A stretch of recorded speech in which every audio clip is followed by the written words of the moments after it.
દુનિયામાં એવા ઘણા બધા લોકો હોય છે કે જે લોકો મહેનત કરીને સિદ્ધિ મેળવતા હોય છે, પરંતુ બીજી કેટેગરીના લોકો પણ હોય છે કે જે લોકો એવું માનતા હોય છે કે જે સિદ્ધિ છે ને એ મારા દરવાજા ઉપર ઊભી રહે અને હું એનો આનંદ લઈ લઉં.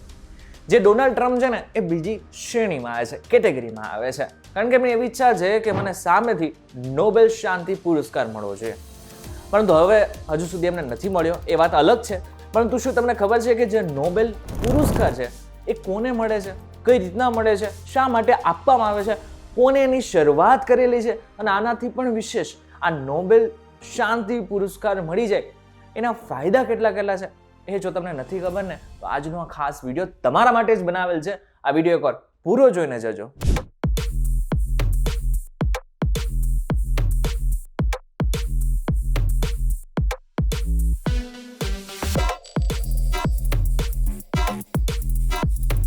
નમસ્કાર અને welcome back folks VTV digital પર જોઈ રહ્યા છું ડેલી ડોઝર. હું છું આપનો દોસ્ત કરણ ચડોતરા. લગભગ ડઝનેક વખત આપણે ડોનાલ્ડ ટ્રમ્પના મોઢે આ વાત સાંભળી લીધી છે કે એમને નોબેલ શાંતિ પુરસ્કાર મળવો જોઈએ. એમાં પણ સૌથી વધારે નામ કોઈનું લેતા હોય તો ઇન્ડિયા પાકિસ્તાનનું જે યુદ્ધ થવાનું હતું એનો શ્રેય પોતે લઈ લેતા હોય છે. અને એમ કહે છે કે લગભગ મેં 8 એવા યુદ્ધ છે જેને રોકી બતાવ્યા છે, એટલા માટે થઈને મને શાંતિ પુરસ્કાર મળવો જોઈએ. પરંતુ નથી મળતો એ અલગ વસ્તુ છે. પરંતુ આપણે સૌથી પહેલા એ વાત કરી લઈએ કે આ જે નોબેલ પુરસ્કાર છે એની શરૂઆત કોના દ્વારા કરવામાં આવી હતી. એક સ્વીડિશ વૈજ્ઞાનિક છે જેમનું નામ છે આલ્ફ્રેડ નોબેલ, જેમને ડાયનામાઇટની શોધ કરી હતી. હવે ડાયનામાઇટ નથી ખબર પડી તો એને સીધી ને સરળ ભાષામાં સમજી લઈએ ને તો એને કહેવાય છે એક વિસ્ફોટક.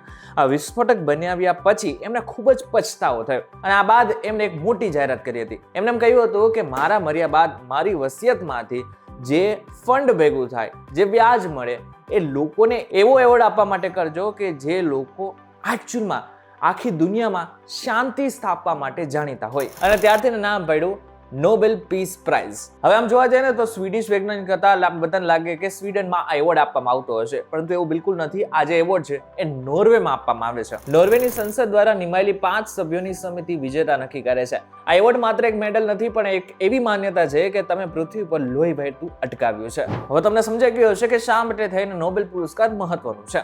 પરંતુ હવે ડોનાલ્ડ ટ્રમ્પ આની પાછળ શું કામ પડ્યા છે એના 2 થી 4 એવા કારણો છે કે જે ખૂબ જ સમજવા જેવા છે.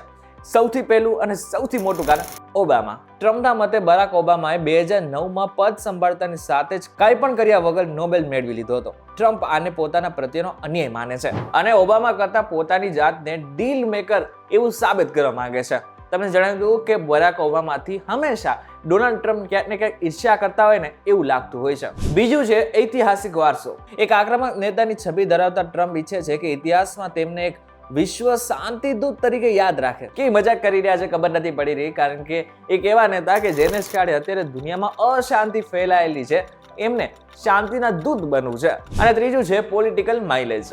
અત્યારે જ્યારે તેઓ ફરીથી રાષ્ટ્રપતિ પદે છે ત્યારે આ એવોર્ડ તેમને અમેરિકામાં અજય સાબિત કરી શકે છે. હવે આપણે સમજી લઈએ કે ટ્રમ્પ શા માટે થઈને આના હકદાર છે, એટલે કે નોબેલ પીસ એમને મળી શકે છે. તો સૌથી પહેલું અને સૌથી મહત્વનું, ઇઝરાયલ અને આરબ દેશો યુએઈ બહેરીન વચ્ચે દાયકાઓ જૂની દુશ્મની ખતમ કરાવવાનો શ્રેય. બીજું અને મહત્વનું, કિમ જોન ઉન સાથે વ્યક્તિગત મુલાકાત કરી પરમાણુ યુદ્ધનો ભય ઘટાડવાનો પ્રયાસ એમને કરેલો છે, એવો દાવો એમનો છે.